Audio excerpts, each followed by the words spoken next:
Hello, welcome to English classes by Nitin. ये channel पे हम स्टार्टिंग से लेकर एडवांस लेवल की इंग्लिश सीखेंगे। बिल्कुल स्टार्टिंग से स्टार्ट करेंगे। जिसको इंग्लिश बोलने भी नहीं आती उसको हर प्रोनाउंसिएशन, हर वर्ड का मीनिंग, हर ग्रामर, हर चीज बिल्कुल बेसिक लेवल से समझाएंगे। तो आज हमारा पहला लेक्चर है। पहले लेक्चर में हम पहले तो एक सेंटेंस समझेंगे कि एक सेंटेंस में होता क्या है। तो यहाँ से स्टार्ट करते हैं। मैंने सेंटेंस लिखा, आई एम स्टडीइंग इंग्लिश। इसका मतलब हुआ मैं अंग्रेजी पढ़ रही हूँ। तो अब यहाँ पर आई जो है, ये आई है मेरा सब्जेक्ट। जैसे कि मैं, सब्जेक्ट होता है कर्ता, जिसके बारे में बात हो रही होती है उसको बोलते हैं सब्जेक्ट। यहाँ मेरे बारे में बात हो रही है कि मैं इंग्लिश पढ़ रही हूँ, तो मैं हो गई सब्जेक्ट। और मैं को इंग्लिश में बोलते हैं आई, और कर्ता को इंग्लिश में बोलते हैं सब्जेक्ट। तो सबसे पहली चीज जो एक सेंटेंस में होती है उसको कहते हैं सब्जेक्ट। दूसरी चीज आती है हेल्पिंग वर्ब। अब हेल्पिंग वर्ब क्या होता है? हेल्पिंग वर्ब एक वो वर्ब होता है जो क्रिया की सहायता करता है। कैसे? जैसे कि इसके बाद कोई क्रिया होगी। क्रिया क्या होती है? कोई एक्शन, कोई भी वर्ब जो काम हो रहा है उसको क्रिया बोलते हैं, उसको वर्ब बोलते हैं। तो अब जो क्रिया की हेल्प करता है उसको बोल देते हैं हेल्पिंग वर्ब। यहाँ पर हेल्पिंग वर्ब क्या है? एम। उसके बाद एम क्या हुआ? क्रिया का सहायक। क्रिया के सहायक को बोलते हैं हेल्पिंग वर्ब। तो हमने क्या देखा? दूसरी चीज जो हमारे सेंटेंस में होती है उसको बोलते हैं हेल्पिंग वर्ब, मतलब क्रिया के सहायक। उसके बाद आता है कोई भी वर्ब। अब वर्ब क्या होता है? कोई भी क्रिया। अब क्रिया क्या होती है? कोई भी काम हो रहा होता है, कोई भी काम, कोई भी एक्शन है, कुछ भी काम हो रहा है। ठीक है, बच्चे पढ़ रहे हैं, बच्चे सो रहे हैं, कोई भी चीज जो कुछ काम बता रही है कि कुछ एक्शन हो रहा है, कुछ हो रहा है, वो होता है वर्ब। और उसको हिंदी में कहते हैं क्रिया। तो हमने क्या सीखा? तीसरी चीज क्या होती है हमारे सेंटेंस में? जो काम हो रहा होता है, उस काम जो हो रहा होता है उसको हम हिंदी में कहते हैं क्रिया, और वैसे ही उसको हम इंग्लिश में कहते हैं वर्ब। तो तीसरी चीज जो हमारे एक सेंटेंस में होती है, जो हमारे एक वाक्य में होती है, उसको हम कहते हैं वर्ब। और फिर उसके बाद बाकी का जो भी सेंटेंस में होता है ना उसको हम कहते हैं ऑब्जेक्ट। अब जैसे कि यहाँ क्या है? I am studying English. तो इस सेंटेंस में तो बस इंग्लिश बचा। तो इस सेंटेंस के लिए मेरा ऑब्जेक्ट क्या है? इंग्लिश। क्या है? जो भी अन्य शब्द सब्जेक्ट के बाद, हेल्पिंग वर्ब के बाद, वर्ब के बाद बचते हैं उसको क्या कहते हैं? ऑब्जेक्ट। जैसे कि यहाँ इंग्लिश मेरा ऑब्जेक्ट है। तो फोर्थ चीज क्या आई मेरे सेंटेंस में? ऑब्जेक्ट। चलो रिवाइज करते हैं। पहली चीज है सब्जेक्ट। सब्जेक्ट क्या है? किसके बारे में बात हो रही है, कौन काम कर रहा है, कौन करता है, उसको बोलते हैं हम सब्जेक्ट। यहाँ पर करता है आई, यहाँ पर सब्जेक्ट है आई। सेकंड चीज आती है हेल्पिंग वर्ब। अब हेल्पिंग वर्ब क्या होते हैं? जो वर्ब की हेल्प करते हैं, जो वर्ब से पहले आते हैं। यहाँ पर क्या है हमारा helping verb? Am. Helping verb को हिंदी में बोलते हैं क्रिया के सहायक। ये क्रिया की हेल्प करते हैं, क्रिया की सहायता करते हैं। और अब क्रिया क्या होता है? कोई भी काम हो रहा है, कोई भी एक्शन हो रहा है, उसको हम कहते हैं क्रिया।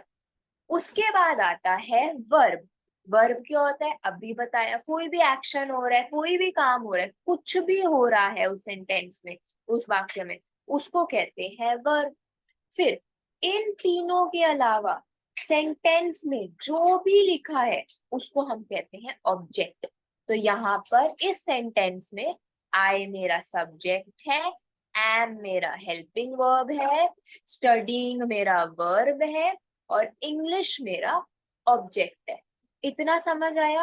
अब इतना समझ आता है तो हम चलते हैं आगे। अब सब्जेक्ट, अब हम सब्जेक्ट को डिटेल में पढ़ेंगे। कि अभी तो हमने देखा, सिर्फ मैंने अपनी बात की आई। मैंने सिर्फ अपनी बात की, अभी तो सिर्फ मैं करता थी, पर और लोगों के बारे में भी बात होती है। जब कोई और काम कर रहा होगा तो सब्जेक्ट वो बन जाएगा, जब किसी और की बात हो रही होगी तो वो कोई और क्या बन जाएगा, सब्जेक्ट। तो कर्ता, हमारे सेंटेंस का, हमारे वाक्य का जो कर्ता होता है उसको हम बोलते हैं सब्जेक्ट।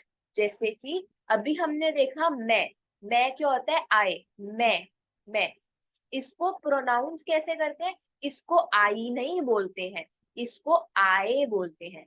आई नहीं बोलते हैं, आए बोलते हैं। आप देख सकते हैं मैंने इन सब की प्रोनाउंसिएशन हिंदी में यहाँ लिखी है ताकि आपको हेल्प हो। एक हो गया आई, मैं।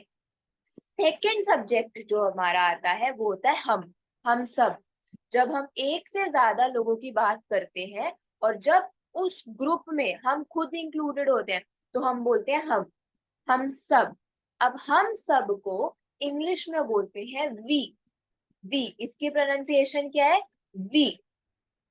तीसरा सब्जेक्ट होता है जब आप किसी सामने वाले से बात कर रहे हो तो आप उसको तुम बोलते हो, तू बोलते हो, आप बोलते हो।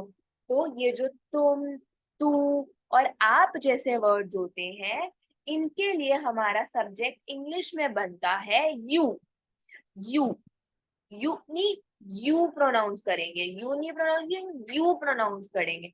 ऊ की मात्रा बड़ी आती है। चौथा सब्जेक्ट हमारा, फोर्थ सब्जेक्ट क्या होता है, वे या फिर वे सब। जब हम एक ग्रुप से बात कर रहे होते हैं, हम बहुत सारे लोगों से बात कर रहे होते हैं तो हम यूज करते हैं वे या फिर वे सब। और इसको इंग्लिश में बोलते हैं दे। इसको थे नहीं बोलते हैं, इसको बोलते हैं दे। फिर फिफ्थ सब्जेक्ट जैसे कि हम किसी और से बात कर रहे हैं, किसी एक इंसान से बात कर रहे हैं, तो हम किसी एक इंसान के बारे में बात कर रहे हैं तो हम बोलेंगे वह एक लड़का है। तो जब हमने वह की बात करी और जब हमने लड़के की बात करी, वह बन गया और लड़का बन गया। तो उसके लिए जो हमारा सब्जेक्ट यूज होता है ही। जब हम किसी लड़के के बारे में बात कर रहे होते हैं तो हमारा सब्जेक्ट क्या बन जाता है, ही। वैसे ही जब हम किसी लड़की के बारे में बात करते हैं तो हमारा सब्जेक्ट बन जाता है शी।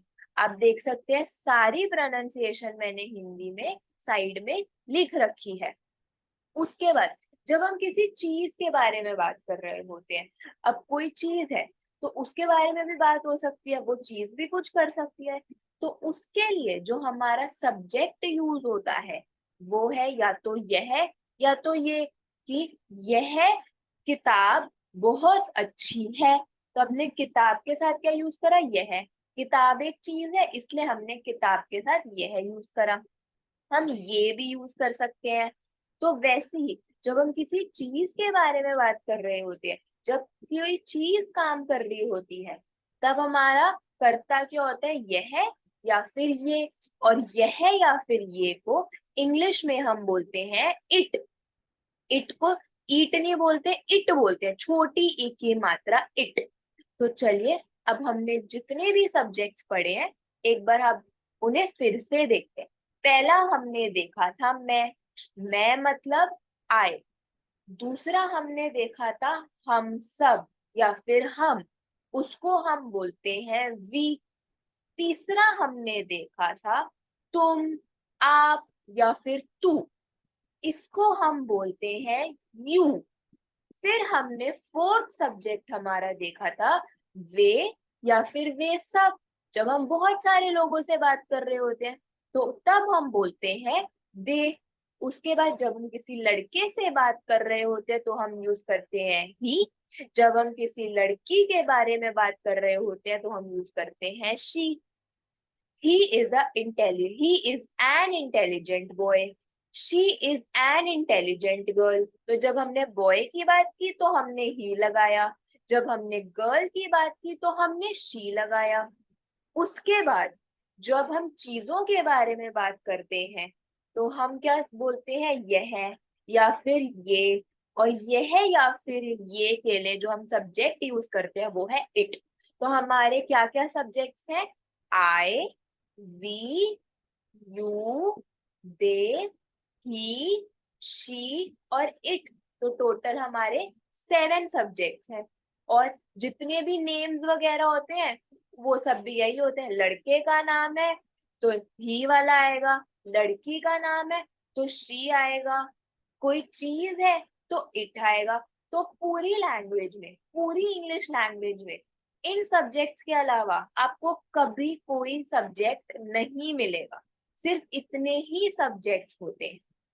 इसके बाद हम बात करते हैं, अब सिंगुलर क्या होता है। सिंगुलर क्या होता है, सिंगुलर कहाँ से आया है, सिंगुलर आया है वर्ड सिंगल से। सिंगल या सिंगुलर का मतलब होता है एक वचन।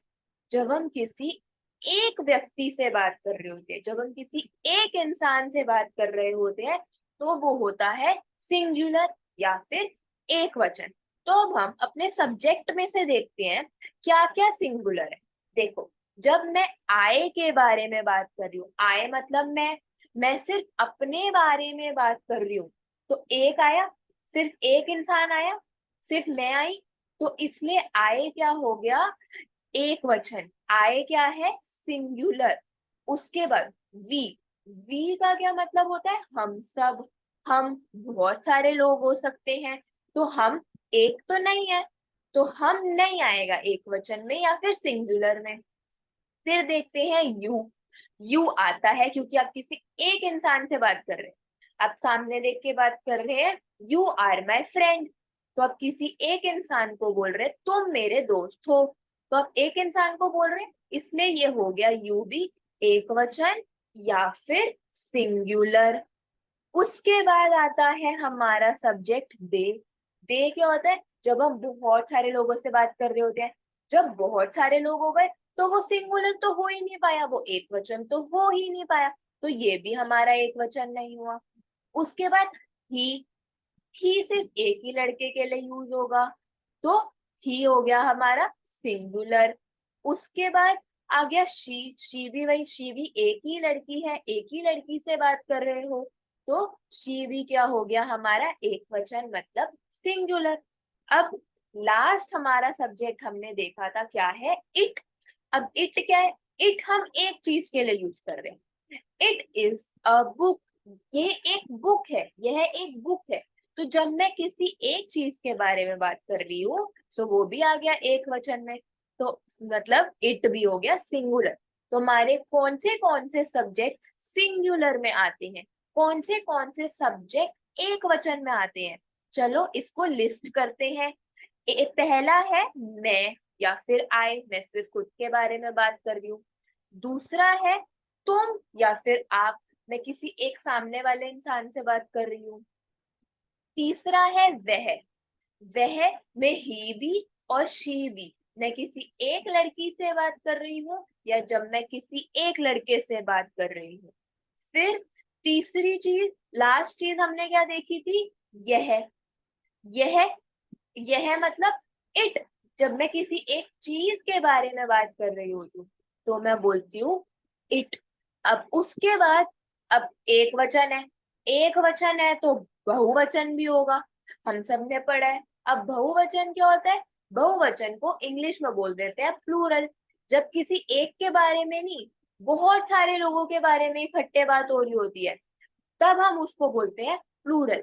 एक से ज्यादा के बारे में जहां पर भी बात होगी उसको हम बोल देंगे प्लूरल। अब चाहे वो 2 हो, 3 हो, 100 हो, 10,000 हो, जितने मर्जी हो, एक से ज्यादा यानी बहुवचन यानी प्लूरल। सिंगुलर का उल्टा प्लूरल, सिंगुलर का ऑपोजिट प्लूरल। तो अब हम देखते हैं हमारे अब हम देखते हैं हमारे जो हमने सब्जेक्ट्स पढ़े थे अभी, उसमें सिंगुलर क्या क्या है। हमने देखा था आय में से मेरी बात हो रही थी तो ये एक वचन है। वी में हम सबकी बात होगी, तो जब हम सबकी बात होगी तो अब एक तो रहा नहीं, तो ये हो गया बहुवचन, तो ये हो गया प्लूरल।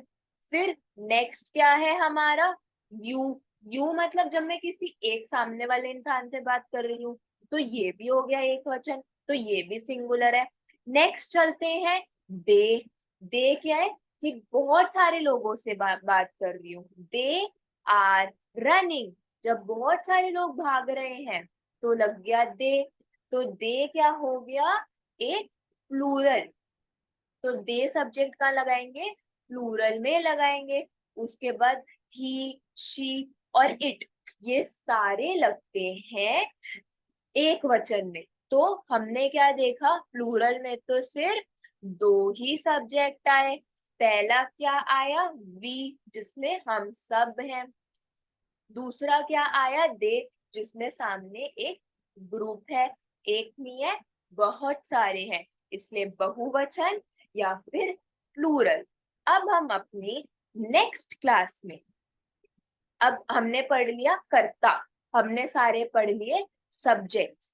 अब सब्जेक्ट के बाद हमने देखा था आता है हेल्पिंग वर्ब, क्रिया के सहायक। तो नेक्स्ट क्लास में हम क्रिया के सहायक के बारे में कुछ बातें जानेंगे। मैं मैं एक्सपेक्ट करती हूँ कि आपको मैंने इस वीडियो में जो कुछ भी पढ़ाया है आपको समझ आया होगा। और अगर आपको लगता है कि आपकी इससे थोड़ी भी हेल्प हुई है तो प्लीज मेरे चैनल को सब्सक्राइब करना, वीडियो को लाइक करना। और आपको लगता है कि किसी को इसकी नीड है, कोई इससे कुछ सीख सकता है या किसी के साथ में सीखना चाहते हैं, तो उनके साथ मेरा चैनल शेयर करना। Thank you. अब जल्दी ही मिलते हैं नेक्स्ट क्लास में हेल्पिंग वर्ब्स करने के लिए। तब तक इसको अच्छे से पढ़ें। Thank you. जिसको नहीं